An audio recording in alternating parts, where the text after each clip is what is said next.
ಕರ್ನಾಟಕದಲ್ಲಿ ಈಗ heavy betting ಅಂತೆ.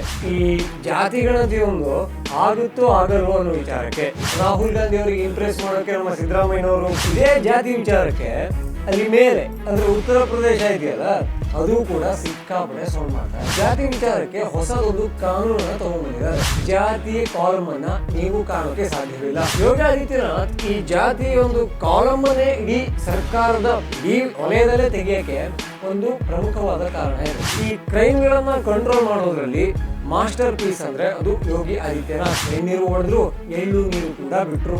ಆ ಪಂಚ ಕಜ್ಜಾಯದಲ್ಲಿ 5 ಕಜ್ಜಾಯ ಇರುತ್ತೆ.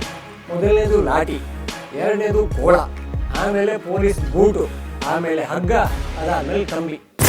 ಜೈ ಶ್ರೀರಾಮ್. ನಾನು ಅಜಿತ್ ಬೊಪ್ನಳ್ಳಿ. Welcome to Ashwavega. ನಮ್ಮ ಕರ್ನಾಟಕದಲ್ಲಿ ಈಗ ಕರ್ನಾಟಕ ಬಿಟ್ಟಾಕಿ ಇಡೀ ದೇಶದಲ್ಲಿ ಈ ಬೆಟ್ಟಿಂಗ್ ಆ್ಯಪ್ಗಳು ಬ್ಯಾನ್ ಆಗಿದ್ದಾವೆ. ಮೋದಿ ಸರ್ಕಾರ ಎಲ್ಲದಕ್ಕೂ ರಮ್ಮಿ ಡಮ್ಮಿ ಡುಮ್ಮಿ ಅಂತ ಏನೇನೋ ಆಟ ಇತ್ತಲ್ಲ ಅವೆಲ್ಲದಕ್ಕೂ ಕೂಡ ಎಳ್ಳು ನೀರನ್ನ ಬಿಟ್ಟಿದೆ. ಆದರೂ ಕೂಡ ನಮ್ಮ ಕರ್ನಾಟಕದಲ್ಲಿ ಈಗ ಹೆವಿ ಬೆಟ್ಟಿಂಗ್ ಅಂತೆ. ಯಾವ ವಿಚಾರಕ್ಕೆ? ಇದೊಂದು ಪ್ರಶ್ನೆ ಬಂದೇ ಬರುತ್ತಾ? ಖಂಡಿತ ಬರುತ್ತೆ. ಯಾವ ವಿಚಾರಕ್ಕೆ ಬೆಟ್ಟಿಂಗ್ ಅಂದರೆ ಈ ಜಾತಿ ಗಣತಿ ಒಂದು ಆಗುತ್ತೋ ಆಗಲ್ವೋ ಅನ್ನೋ ವಿಚಾರಕ್ಕೆ. ಲೆಕ್ಕಾಚಾರದಂತೆ ಸೆಪ್ಟೆಂಬರ್ 22ಕ್ಕೆ ಶುರುವಾಗಬೇಕಾಗಿತ್ತು. ಆದರೆ ಎಲ್ಲಿ ಕೂಡ ಯಾರಿಗೂ ಕೂಡ ಯಾವುದೇ ರೀತಿಯ ಈ ನೋಟಿಫಿಕೇಷನ್ ಹೋಗಿಲ್ಲ. ಸೊ ಜಾತಿ ವಿಚಾರಕ್ಕೆ ನಮ್ಮ ಕರ್ನಾಟಕದಲ್ಲಿ ಸಿಕ್ಕಾಪಟ್ಟೆ ತಲೆಯನ್ನು ನಮ್ಮ ಸರ್ಕಾರ ಕೇಳಿಸ್ಕೊಂಡಿದೆ. ಅದು ಬಹುಶಃ ರಾಹುಲ್ ಗಾಂಧಿ ಅವರಿಗೆ ಇಂಪ್ರೆಸ್ ಮಾಡೋಕ್ಕೆ ನಮ್ಮ ಸಿದ್ದರಾಮಯ್ಯನವರು ನಾವು ಜಾತಿ ಗಣತಿ ಮಾಡ್ತಾ ಇದ್ದೀವಿ ನೋಡ್ರಿ, ಹಾಗೆ ನನ್ನ ಚೇರನ್ನು ಭದ್ರವಾಗಿ ಇಡ್ರಿ ಅನ್ನೋ ಒಂದು ಡಿಮ್ಯಾಂಡನ್ನು ಕೊಡೋಕೆ ಇಡಬಹುದು. ಆದರೆ ಇದೇ ಜಾತಿ ವಿಚಾರಕ್ಕೆ ಅಲ್ಲಿ ಮೇಲೆ ಅಂದರೆ ಉತ್ತರ ಪ್ರದೇಶ ಇದೆಯಲ್ಲ ಅದು ಕೂಡ ಸಿಕ್ಕಾಪಟ್ಟೆ ಸೌಂಡ್ ಮಾಡ್ತಾ ಇದೆ.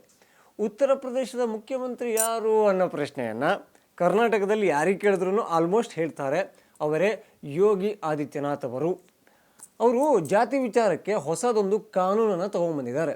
ಏನು ಅಂತ ಕೇಳಿದ್ರೆ, ಇನ್ನು ಮುಂದೆ ಸರ್ಕಾರದ ಯಾವುದೇ ಒಂದು ಫಾರ್ಮ್ ತಗೋತೀರಲ್ಲ ಅದರಲ್ಲಿ ಜಾತಿಯನ್ನು ಕಾಲಮ್ ಇರೋದೇ ಇಲ್ಲ, ಧರ್ಮ ಮಾತ್ರ ಇರುತ್ತೆ. ನೀನು ಹಿಂದೂನ, ನೀನು ಮುಸ್ಲಿಮ, ನೀನು ಕ್ರೈಸ್ತನ, ಪೊಲೀಸ್ ಸ್ಟೇಷನಿಗೆ ಹೋಗಿ ಅಥವಾ ಯಾವುದೇ ಒಂದು ಹಾಸ್ಪಿಟ್ಲಿಗೆ ಹೋಗಿ, ಸರ್ಕಾರದ ಯಾವುದೇ ಒಂದು ಆಫೀಸ್ಗಳಿಗೆ ಹೋಗಿ, ಅಲ್ಲಿ ಜಾತಿಯ ಕಾಲಮನ್ನು ನೀವು ಕಾಣೋಕ್ಕೆ ಸಾಧ್ಯವಿಲ್ಲ. ಅಂಥದ್ದೊಂದು ಆದೇಶವನ್ನು ತರುವ ಮೂಲಕ ಯೋಗಿ ಆದಿತ್ಯನಾಥ್ ಭಯಂಕರ ಸೌಂಡನ್ನು ಮಾಡಿದ್ದಾರೆ. ಯೋಗಿ ಆದಿತ್ಯನಾಥ್ ಈ ಜಾತಿ ಒಂದು ಕಾಲಮನ್ನೇ ಇಡೀ ಸರ್ಕಾರದ ಇಡೀ ವಲಯದಲ್ಲೇ ತೆಗೆಯೋಕ್ಕೆ ಒಂದು ಪ್ರಮುಖವಾದ ಕಾರಣ ಇದೆ. ಯಾಕೆಂದರೆ ಉತ್ತರ ಪ್ರದೇಶ ಅಂದರೆ ಅದು ಒಂದು ಮಿನಿ ಭಾರತ ಅಂತಲೇ ಹೇಳ್ಬೋದು.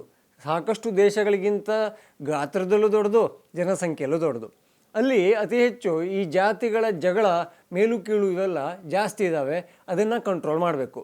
ಈ ಕ್ರೈಮ್ಗಳನ್ನು ಕಂಟ್ರೋಲ್ ಮಾಡೋದ್ರಲ್ಲಿ ಮಾಸ್ಟರ್ ಪೀಸ್ ಅಂದರೆ ಅದು ಯೋಗಿ ಆದಿತ್ಯನಾಥ್. ಹಿಂದೂಗಳ ಮಧ್ಯ ಅಲ್ಲಿ ಒಡಕನ್ನು ತರ್ತಾ ಇದ್ದಿದ್ದೆ ಜಾತಿ. ಹಾಗಾಗಿ ಆ ಜಾತಿಗೊಂದು ಏನಾದರೂ ಮಾಡಬೇಕಲ್ಲ, ಒಂದು ಎಳ್ನೀರು ಹೊಡಿಲೇಬೇಕಲ್ಲ ಅಂದ್ಕೊಂಡು ಎಳ್ನೀರು ಹೊಡೆದ್ರು, ಎಳ್ಳು ನೀರು ಕೂಡ ಬಿಟ್ಟರು.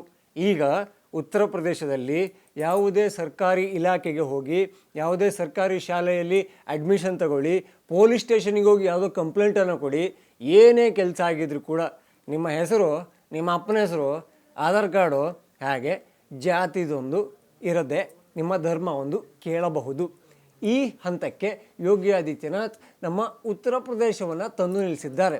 ಸೊ ಈ ಉತ್ತರ ಪ್ರದೇಶ ಮಾಡೆಲ್ ಅಂತಾರಲ್ಲ, ಅದನ್ನು ಕರ್ನಾಟಕದಲ್ಲಿ ಅಳವಡಿಸಿಕೊಳ್ಬೇಕಿತ್ತು ಸಿದ್ದರಾಮಯ್ಯನವರು.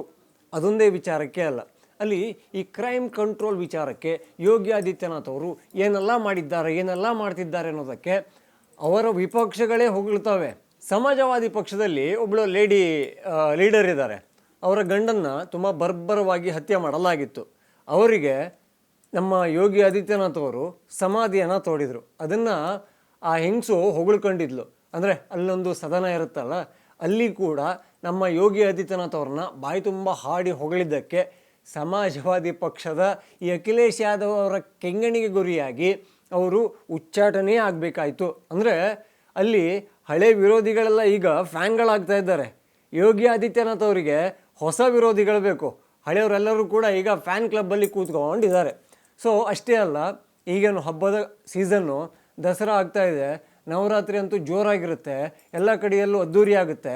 ನಮ್ಮ ಮೈಸೂರು ಥರ ತುಂಬ ಡಲ್ ಮಾಡೋಕ್ಕೆ ಅಲ್ಲಿ ಕಾಂಗ್ರೆಸ್ ಸರ್ಕಾರ ಇಲ್ಲ, ಹಾಗೂ ಸಿದ್ದರಾಮಯ್ಯನವರ ಥರ ನಾನು ಹಿಂದೂ ವಿರೋಧಿ ಅಂತ ಅವರ ಕೃತಿಯಲ್ಲಿ ತೋರಿಸುವಂತಹ ನಾಯಕ ಅಲ್ಲಿಲ್ಲ.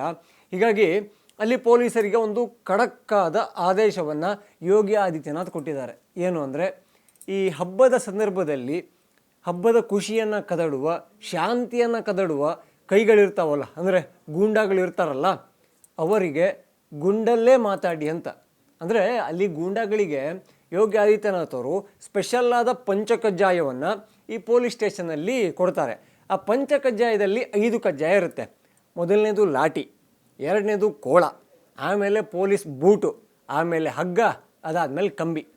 ಈ ಪಂಚಕಜ್ಜಾಯವನ್ನು ಕೊಟ್ಟು ಭಾರತದಲ್ಲಿ ಅತಿ ನಟೋರಿಯಸ್ ರಾಜ್ಯ ಕ್ರೈಮ್ ವಿಚಾರಕ್ಕೆ ಅಂತ ಅನ್ನಿಸ್ಕೊಂಡಿದ್ದ ಉತ್ತರ ಪ್ರದೇಶವನ್ನು ಈಗ ಅಭಿವೃದ್ಧಿ ಪಥದಲ್ಲಿ ಕರ್ಕೊಂಡು ಹೋಗ್ತಾ ಇದ್ದಾರೆ. ಈ ಟೈಮಲ್ಲಿ ಹಬ್ಬದ ಸಂದರ್ಭದಲ್ಲಿ ಪೊಲೀಸರಿಗೆ ಹೇಳಿದ್ದಾರೆ, ತಂಟೆ ಮಾಡುವವರ ಸೊಂಟ ಮುರಿರಿ. ಹಾಗೆ ಈ ಮದ್ದುಗುಂಡುಗಳು ಅಲ್ಲಿ ಸುಮ್ಮನೆ ಪೂಜೆಗೆ ಇಡಕ್ಕೆ ಕೊಟ್ಟಿಲ್ಲ, ರಿವಾಲ್ವರ್ಗಳು ಈ ಆಯುಧ ಪೂಜೆಗೆ ಇಡೋಕ್ಕಲ್ಲ, ಅದರಲ್ಲಿ ಮಾತಾಡಿ ಗೂಂಡಾಗಳನ್ನು ಹೆಂಗೆ ಮಾತಾಡಿಸ್ಬೇಕೋ, ಅವರಿಗೆ ಯಾವ ಭಾಷೆ ಅರ್ಥ ಆಗುತ್ತೋ ಅದರಲ್ಲೇ ಮಾತಾಡಿ ಅಂತ. ಅನ್ಸಲ್ವ ನಮ್ಮ ಕರ್ನಾಟಕಕ್ಕೂ ಕೂಡ ಯೋಗಿ ಆದಿತ್ಯನಾಥ್ ಥರ CM ಬೇಕಾಗಿತ್ತು ಅಂತ? ನಾವೇನು ಮಾಡೋಣ, ನಾವು ಪಡ್ಕೊಂಬಂದಿದ್ದೇ ಅಷ್ಟು, ನಮ್ಮ ಹಣೆ ಬರನೇ ಹಿಂಗಿದೆ. ಹೋಗಿ ನಮಗೆ ಸಿಕ್ಕಿರೋದು ಸಿದ್ದರಾಮಯ್ಯನವರು. ಆ ದಸರಾದಲ್ಲೂ ರಾಜಕೀಯ ಅಂತೆ, ಗಣೇಶ ಮೆರವಣಿಗೆಯಲ್ಲೂ ಒಂದು ಓಲೈಕೆ ಅಂತೆ. ಈಗ ರಾಜ್ಯವನ್ನು ಕಾಪಾಡಬೇಕು ಅಂದರೆ ಚಾಮುಂಡೇಶ್ವರಿಯೇ ಒಂದು ಕೃಪೆಯನ್ನು ತೋರಿಸ್ಬೇಕು. ಏನು ಹೇಳ್ತೀರಾ? ಜೈ ಶ್ರೀರಾಮ್.